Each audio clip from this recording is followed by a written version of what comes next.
nothing but the dog in me. Why must I chase the cat?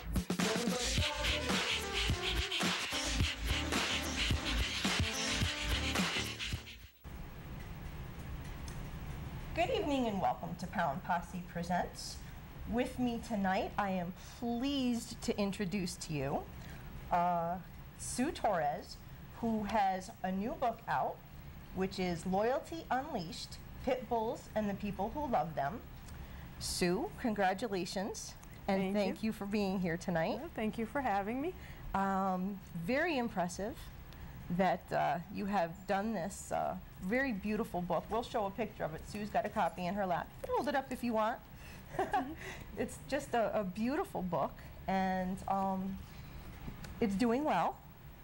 Yes. And you've already gotten some really nice things happening and some accolades. And yes, for a time the book was #1 on Amazon.com in the category of dog breeds, and it was higher than books like Marley and Me for a short period of time, but you know, considering how many books that are out there on dogs and books in general, I thought that was pretty cool. yeah, that's, you know, for your first book, that's really amazing. Yeah, so it was very unexpected. I mean, I was hoping it would do well, but I really didn't know what was going to happen once it came out. So well, we both know that people are very passionate about pit bulls, well, and about their you pets. know, dogs in general. Yes. But you know, pit bulls are that thing where, you know, love them or hate them. That's one of the things I learned from doing the book. Yeah, and we'll get there. Yeah. What sparked your love for the breed? Well, we'll go back to 2009. I was in a group called Free Cycle, and that's where if you have something you want to give away, you post it and people will ask you for it, or if you want something, you ask post for that it. you're looking for it, right? So a woman posted that she was looking for a printer for her dog rescue. She wanted to print pictures of the dogs that they had for rescue. And I happened to have a printer, so I reached out to her. I said, I have this printer. I don't know if it works, but you're welcome to try it. And she, in her email, included her website. So I took a look at the website, and it just really interested me because I really knew nothing about dog rescue. And it's a world unto itself. Oh, yes. I mean, I knew shelters. I adopted my dog at the time from a shelter, but rescue was a whole new world. So I volunteered to help out at one of their adoption events. And sucked you right in, sucked didn't me it? right in. I never really saw myself as a pit bull person. I didn't really have anything against them, but the more I learned about rescue, the more I realized how many there were in the shelters and how many needed homes. Oh yeah. So #1 breed. And then once I got onto Facebook, I joined Facebook when my daughter was studying abroad in London, mostly so I could look at the pictures she was posting. And somehow, through a series of coincidences, I got hooked up with the New York City rescues and the New Jersey rescues and the Connecticut rescues. And Facebook will do that to you. Yes. That's how I got there. Yeah, so I started networking the death row dogs, and I came across the dog that is now my dog, and the dog that's on the cover of my book. And there was just something about him, out of all the dogs that I saw, that I just felt I needed to help him. And I tried for a week to help him find a home. And when he finally ran out of time and nobody wanted him, I found a New York rescue. He was in the Brooklyn, New York shelter. Yeah, you found him a home, all right. Oh, yes. Well, so he came to me, and at first I thought I would foster him and look for a home, but I kind of knew right away he wasn't going anywhere. And he just turned out to be the most loving dog I have ever had, and I've had some wonderful dogs. So, you know, I just felt like I wanted to help more dogs like him find homes. And The rest is history? The rest is history, yes. Now, we do have some pictures of your dog. Yes. Zach, can we get up the first series of pictures? Here we do have a picture of the book. And that's your baby right there, like you said on the cover. Yes, his name is Mickey, and this was his shelter picture, the picture that I first saw on Facebook. And that's a picture of the two of us. That was my daughter meeting him. And that's him with my daughter's puppy. That's him playing in my yard with his basketball, or what's left of it. What's left of it, exactly. That's Mickey with some of his friends in my house. And again, that's in my backyard. He loves other dogs, he loves people, he loves everybody. And he's simply gorgeous, and what a difference, as we often see between this picture, Yes. his shelter picture, Yes. and that picture of him with the basketball where he's just smiling Yep. and happy. Yeah. And, you know, the transformation is always such a wonderful thing to see, isn't it? Not just the picture, just his whole personality. Yeah. When I first got him, he was so scared. For probably the first 2 weeks, he just didn't even want to go out of the house. Wow. I would take him out for walks, and he would just cower down and look at me and like, do we really have to do this? And he wouldn't do anything outside. The minute we got in the house, he did his business in the house. Yeah, I know that little routine. And you know, gradually he started to learn to trust people, and he kind of came out of his shell a little bit. And you know, I've had him 3 years now, and he's just a completely different dog now than he was when I got him. And we're still working on some things, but he's really, really come a long way. Well, I think dogs, just like people, are always a work in progress. You know, there's no perfect dog out of the chute. Right. Just like none of us are perfect. That's true. At any given time. That's you very know? true. And dogs are just as prone to changes in their behavior, given their surroundings, as we are. And no dog comes out of a shelter perfect. Yeah. And they may never be perfect. That's something that people don't seem to grasp. I don't think he will ever be perfect, but to He's me, perfect for he's you. He's pretty close. Perfect for you, and Yes. that's all that matters. And he's not a dog that I can take to a dog park or to dog daycare, but he's comfortable in his home with his friends and, you know, with people that he knows. And if I have to introduce him to new people, I've learned how to do that so he doesn't feel threatened. Right. And he's been great. And that's something, Zach, we'll take the camera back when you finish rolling through this. All right, there you go. It's all right. We're good. People often don't try to accommodate their dog. Like you say, you've learned how to make it so he doesn't feel threatened and that he's comfortable. A lot of people don't get that either. Well, you know, I didn't get it. they want a molded dog to be just like that everything dog. I didn't really get it myself when I first got him because I had never had a dog like him. And that was the first thing that I asked the trainer. I said, will I ever be able to take him to a dog park? And he said, well, maybe he doesn't want to go to a dog park. Right, exactly. And I thought about it and I said, you know, that's what I want for him, but maybe that's not what he wants. Yeah. So, you know, I learned to accept that and, you know, love him for who he is. And he's a wonderful dog, a wonderful pet, a wonderful companion. And I don't even remember what my life was like before I had him. Now, just spur of the moment, is his story in the book? Oh, yes. Okay. Yes. Just, you know, I mean, because that's a great story. And if you didn't start with that one. I did start with that one, yes. That just, like, makes sense, right? Right. So And what actually gave you the idea to write the book, and what was your vision for it? well, one day, out of the blue, my son, who is a sports writer, called me up and he said, you know, I was browsing in the bookstore and I saw this book of Unlikely Animal Friends or something, and I was thinking that you could probably write a book about pit bulls because you know so many people in the rescue community and you know so many people that have pit bulls and they have such a bad reputation. And you can do something to change that.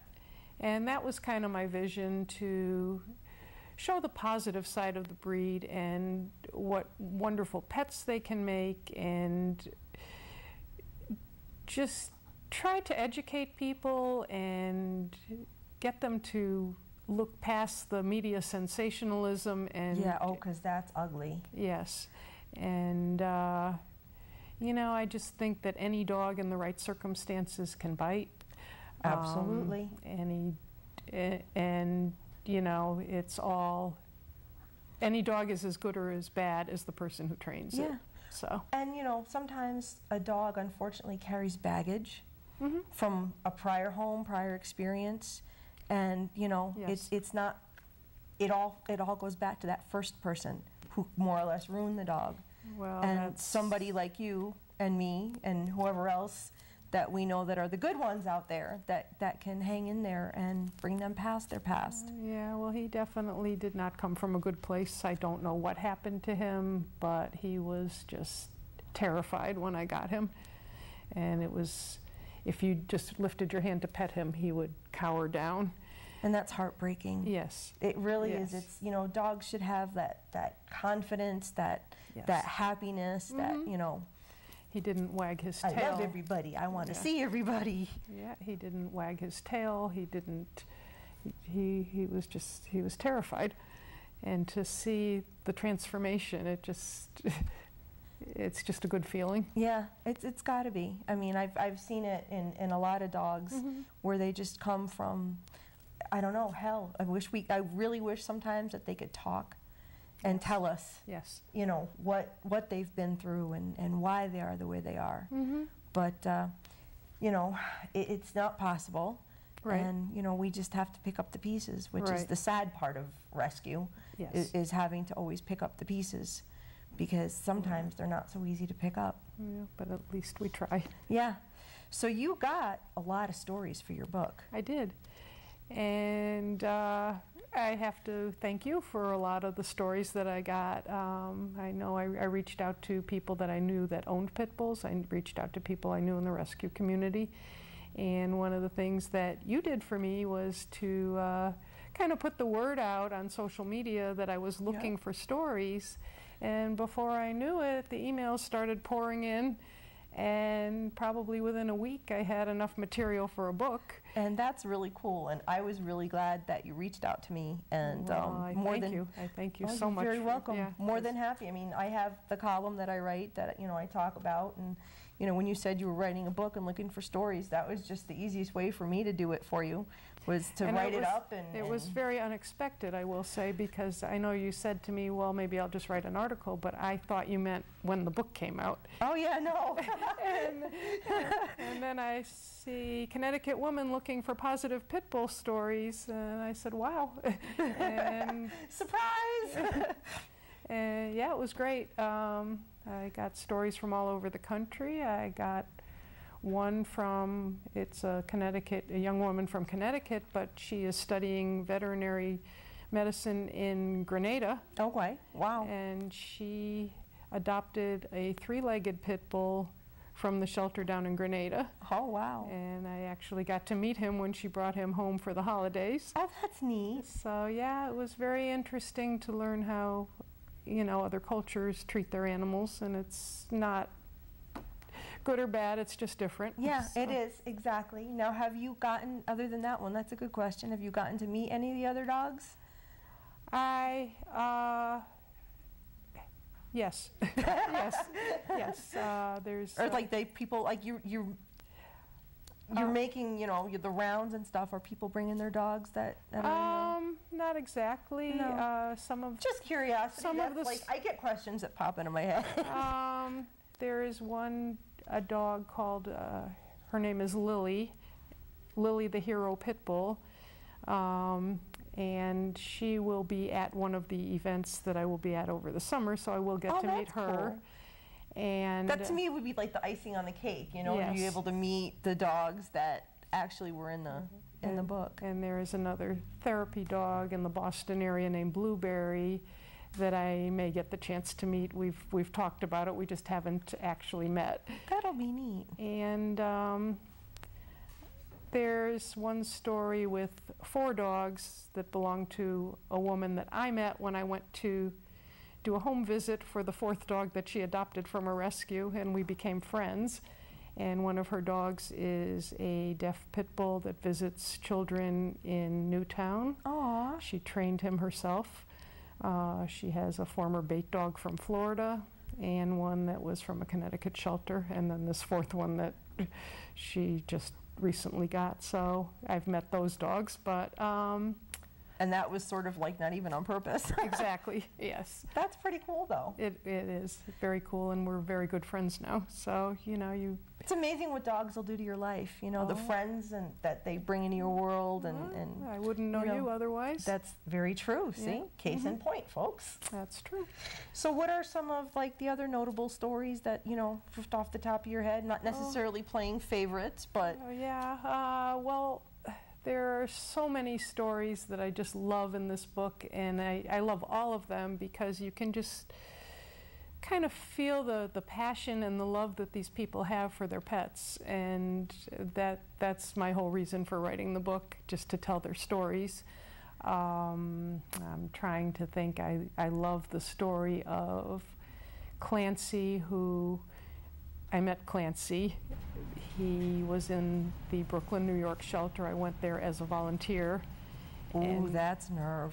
I saw him that day and I fell in love with him, and I went home and I said, I'm gonna try to find a home for this dog. And he was one of the lucky ones. He was there for 3 months. Wow. And Yeah, the ACC system, that takes a lot of nerve to walk into that place. I think I think as strong as I am, I would fall apart. I would. I met a couple of the volunteers there that are still friends of mine, and I don't know how they do it. Yeah, that's one place I think that would just destroy me. Yes, and even talking to the people that worked there, the woman at the front desk, who was very nice, you know, the question was asked of her, do you have any favorite dogs? I was there with another volunteer, and she said, I don't even want to know what happens to them when they go through the door, because if I did, I couldn't work here. Yeah. So no. I have a very hard time going into shelters, and I admire the volunteers so much. It's hard. Yes. It's hard to play with a dog one day and they're not there, and you know why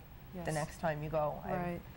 I've been down that road, and Yeah. it's very unsettling. You know, I've cried tears like they were my own, and it's not easy. I It know. really isn't.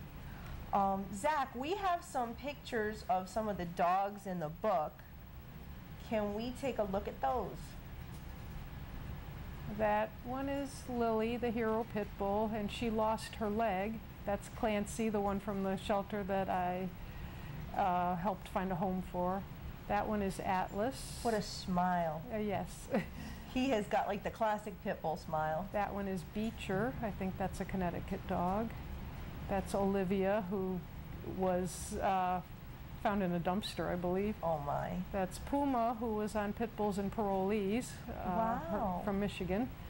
That is Stella, and her companion Truman. That is Enzo with a baby. The classic nanny dogs here. Yeah, that one is Colonel. That one's not in the book. That was a picture that was sent to me, but the brindle dog is in the book. That's Flash, and they adopted another one.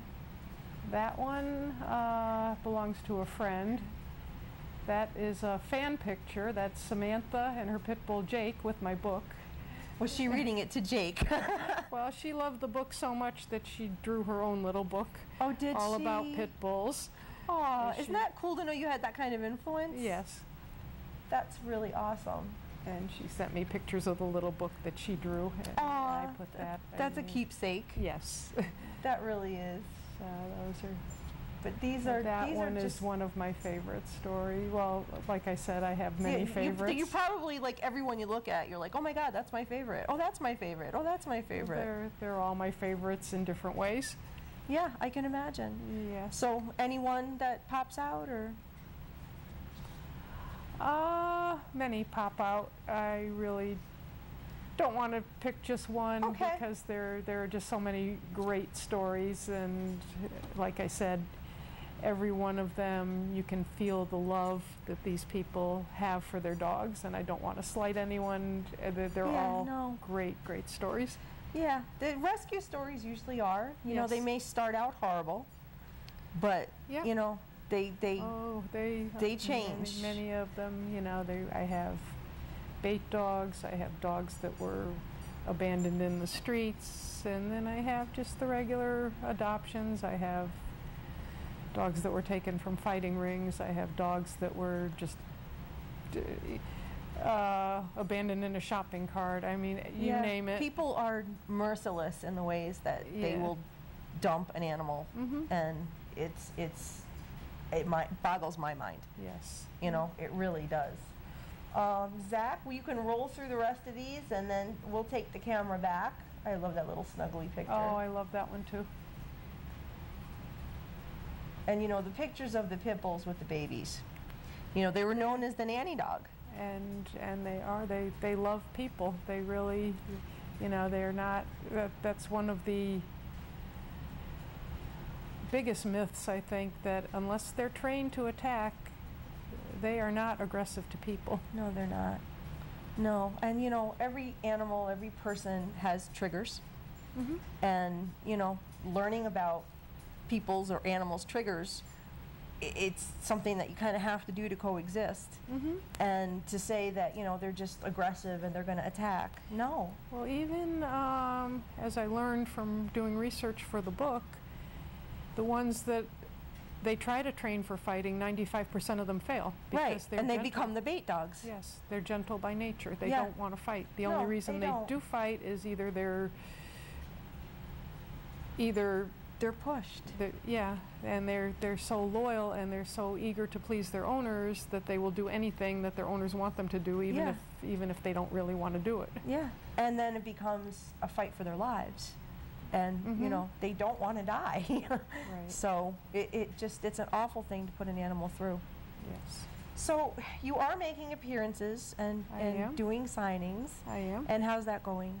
Well, I just actually started today, and I do have a number of appearances scheduled, and it's a lot of fun. I meet a lot of very nice people, and I'm hoping to reach out to not only pit bull lovers, but any animal lovers, and you know, just try to educate and debunk the myths. Yeah, I mean, it's not like you're looking for an all-out conversion, but just let's get some minds opened up. Exactly. And hopefully some hearts and some homes opened up. When I learned that only 1 in 600 shelter pit bulls ever finds a home, I said we got to do better than that. Yeah. And that's, even if I help one, it's better than nothing. Yeah, it is. So.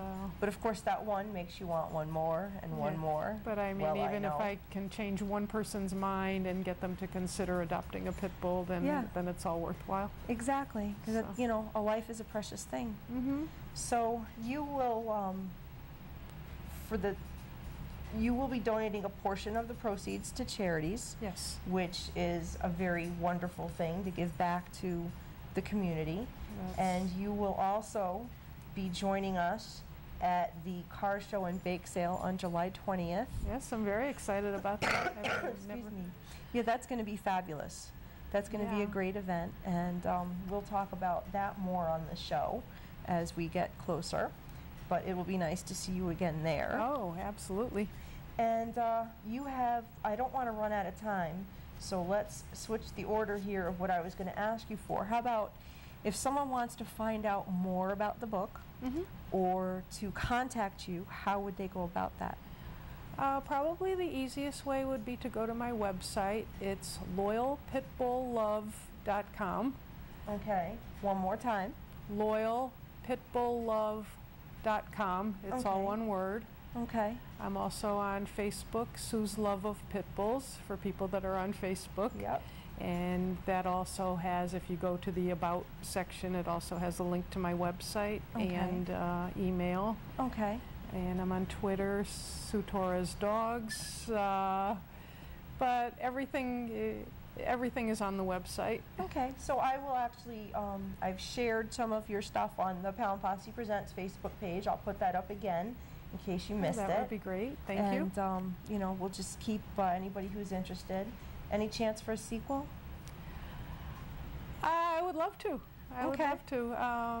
So maybe, you know, if Well- anybody's got anything that they want to submit to you for their stories, they Absolutely. can Oh, they can absolutely. start and maybe get you started on your second round, Yes. maybe. The other thing I'd like to mention, on my website each month we have a monthly hero, and this month's hero is Ravioli, who was found in the street, and the people who found her were coming from an Italian restaurant and fed her their leftovers, and she Oh, jumped that's right in their hilarious. car, and now she is a breed ambassador. She does charity dog washes, and she was starving and pregnant and had every parasite and heartworm, and she's doing great now, and she's in a permanent home. All her puppies were adopted, and she is giving back to other dogs like her. That's awesome. And of course, the Italian girl loves the name. Okay. I can't help myself. So, if anyone has a hero pit bull story, I would love to hear about it. And And that's each- something separate and apart from the book. It's Yes, okay. that's on my website each month, and the hero gets a beautiful gift from loyalpitbulllove.com. That's really cool. So- And we've got just a little bit of time left. What have you learned from doing the book? Have you learned anything new about pit bulls or about people or the relationships between their... Well, I learned a lot of statistics, very like Disturbing. I said, very disturbing. 1 million are put down per year, which is 2,800 per day in our nation's shelters, and that's only a conservative estimate. In some of the larger cities, 75% of them are never even made available for adoption, sometimes even more than that. I've met a lot of wonderful people. I've learned how passionate people are about their pit bulls. As if you had any doubt before, right? Well, I knew I was, but I learned that I'm not the only one. We're going to say goodnight because we've got our credits up. And I'm Okay. going to blindside you. Do it with me. Say peace. Peace. Make a little heart and say love. Love. And dogs. Dogs. Good night, everybody. Thank you, night. Sue.